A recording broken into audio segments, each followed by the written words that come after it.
I'm alive and I'm happy. I'm alive and I'm happy. I'm alive and I'm happy. I'm alive and I'm happy. I'm alive and I'm happy. I'm alive and I'm happy.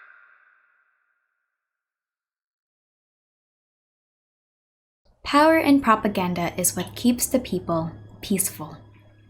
Today, we're going to be delving deep into everything we know about Snezhnaya and why it's the Frostlands of fear and fools.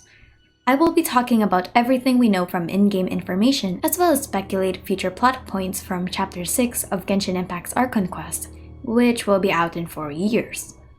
God help me. Disclaimer: some information in this video are theory crafted, and as such, they are not indicative of any final product. Let's begin. Snezhnaya is known as a land of everwinter, with harsh cold winds and constant snowstorms. As the name suggests, Snezhnaya may be taking influence from Russian and Italian cultures and may reflect on the historical relationship of Russia and Italy all the way from Moscovian control of the Italian Communist Party from 1920 to 1991.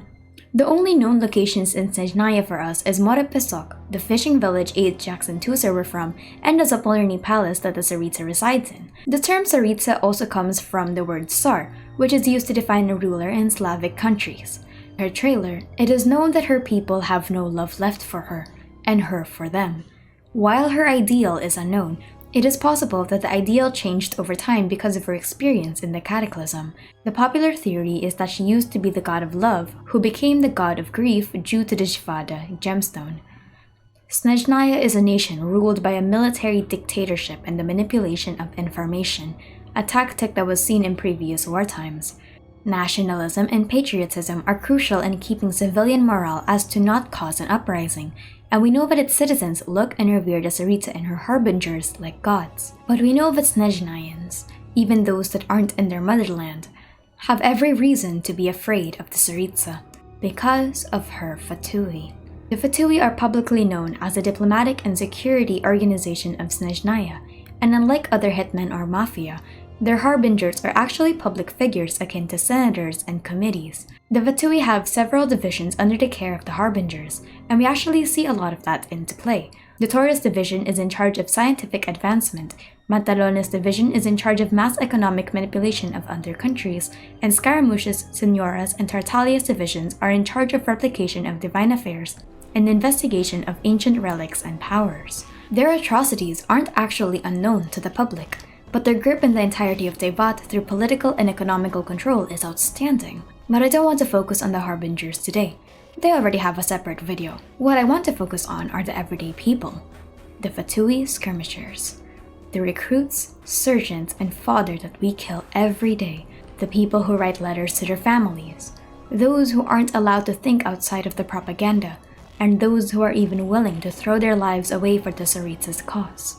These are just standard people that need to survive, and we know that insubordination can be grounds for severe punishment. They aren't allowed to think independently and are even belittled by their higher-ups if they so much as blink without their orders. The Fatui harbingers are cruel to even their own subordinates, and a lot of the lower-ranking NPCs have voiced their ire about Scaramouche, Signora, and Dottore. But a lot of military regimes don't exist coincidentally. Many Snezhnayan citizens look to the Fatui as a public figure of control and power, and rightfully so. Let's dissect all that we know about the Fatui as an organization. First is their control over state-of-the-art equipment. The Fatui have really cool guns. Specifically, the skirmishers are given top-notch elemental war machines unlike any other seen in Teyvat. The Fatui harbingers have access to machines, robots, and even artificial intelligence that can't be replicated in other nations, as well as the capability to harness divine magic. Alice notes that Snezhnaya had factories that were supported by perpetual motion machines. Heck, they even have their own underground prison where we will call this the Taurus Happy Farm. They have tried and successfully replicated and broke through several divine limitations: the Kunikuzushi, the Archon Residue projects, the replication of the Sigil of Permission, the creation of delusions via the Tatarigami, and the collection of Gnosis. Militaristic power is the best way to show your recruits that you have the best nation out of all the others. And the fact that a lot of these projects are successful further cements that idea that citizens are placing their faith in good hands, no matter how bloodied those hands might be. But the second one is the control of individual thought and how the Fatui controls where you are and what you think. We have seen from several Fatui NPCs that they aren't necessarily bad people, just people that are either fiercely loyal to their god or those who just need the salaries to support their family.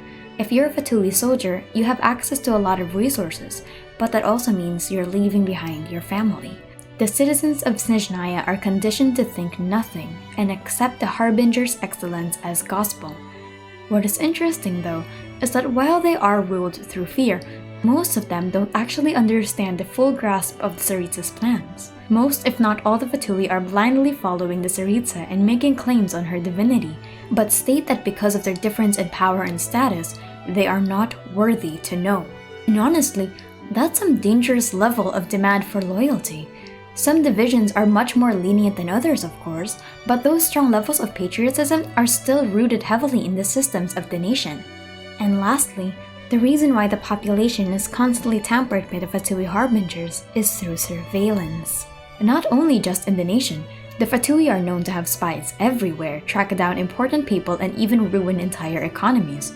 Pantalon is regarded as a mastermind who wanted to jeopardize Mondstadt's wine industry and even control the largest bank in Liyue. The Harbingers are known as diplomats and are strong political figures because of their manipulative tactics. Dotora's ploy with Ursa the Drake is an example of this. Even the Adventurers Guild, who has their headquarters in Snezhnaya, can be a form of surveillance if you think about it, especially since most cities rely on commissions to complete important tasks. The bottom line is that the Fatui are everywhere, and having a strong network of spies to silence whistleblowers and betrayers is key in keeping your countrymen from defecting. So, now that we understand why the Fatui are a danger not only to people outside Snezhnaya, but also those inside, let's explore what potential plotlines there could be in Chapter 6. First is the Traveler forming a really tense partnership with the Fatui just for the sake of intel and knowledge about Celestia. We know that the Traveler will do anything just for a little bit of information. We've seen this before in his conversation with Viktor, where he says that he is just gathering intel while simultaneously accepting his commission. In the trailer, we actually see Pulcinella, the fifth Harbinger, make an appearance. If the pattern is to be believed that they'll be playable like Diluc, Ayaka, and Ningguang, then that means that the Traveler at some point will have an unfortunate alliance with the Tsaritsa. To be honest, this plotline has the most merit because the Traveler needs to understand the Cataclysm throughout their journey, especially since their sibling is so hostile. Gathering intel from the Tsaritsa's perspective, and maybe even joining her revolution against the gods that have wronged us, will be a good transition into the Abyss and Conria. Current gods we know now have no transparent action taken against Celestia. Granted, we don't need to like the Harbingers. Hell, the Harbingers don't even like each other, let alone the Traveler, who was a thorn to their side for 6 nations. But it actually does them more benefit if they recruit the Traveler. As the famous line goes, keep your friends close, and your enemies closer. The Traveler benefits by gaining information and even getting additional resources to aid them in their travels, and the Fatui benefit by having a superhuman subdued in silence under their surveillance, as well as being a potentially dangerous weapon for their own benefits, since by this time, the Traveler, again a potential god and wielder of 7 elements, would be under their jurisdiction and stuck in their home turf. They would have the logistical advantage over the Traveler in the event that the Traveler defects. Another interesting plotline to take would be the beginning of a civilian revolution against the Fatui. As I've said before, the regard of the Fatui towards Snezhnayan citizens is relatively shady, and the military regime could provide civil unrest, especially if the Traveler would be the head of this resistance. An underground organization filled with civilians who are against the militaristic rule of the Tsaritsa and the Harbingers, and that since the Traveler would be famous for taking down several Harbingers at this point in the game, they would seek out assistance in order to stop the Fatui once and for all. So, Snezhnaya. Wow. I actually do genuinely hope that I'm still playing this game once Snezhnaya drops.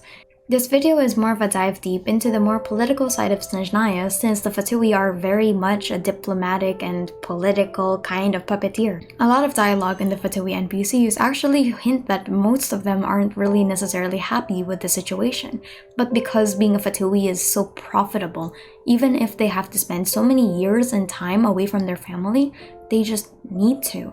Maybe it's to feed them, maybe it's to give their salary, maybe it's just for power, maybe they do really like this Laritza. Who knows? But understanding that further is definitely something that we're going to need to wait. And throughout the time, we're probably just going to learn a lot more about the Fatui. But I am not looking forward to that sheer cold effect. Believe me. But nevertheless, thank you all so much for watching. This is Aster, and thanks for chilling with me.